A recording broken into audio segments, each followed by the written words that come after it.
mən hüquqşünas olmalıydımmı, yoxsa başqa bir sənətin, peşənin sahibi ola bilərdim və məni buna kim vadar etdi? Bax, bu sual bu günləri də məni düşündürür bəzən. Çünki rəhmətli anam mənim həkim olmağımı istəyirdi.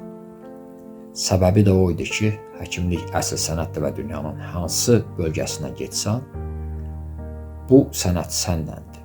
Biraz dikbaşlıq, dönməzlik nümayiş elətdirdim və dedim, xeyr, mən hüquqşünas olacağam. Bunun da öz səbəbləri var idi və mən uşaqlıq yaşlarımdan hüquq mühafizə orqanlarının, xüsusi xidmətlərin fəaliyyətinə aid əsərləri oxumuşdum. Hesab edirdim ki, bu yolla mən daha çox xeyir verə bilərəm.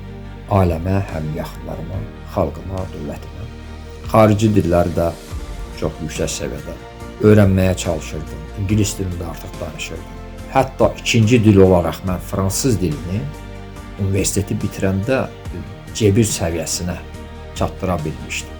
Praktikada oldum 4-cü kursda, 3 aylıq bir müddətdə. Siz bir çox şeyləri planlaşdıra bilərsiniz. Amma həyat hər zaman sürprizlərlə doludur.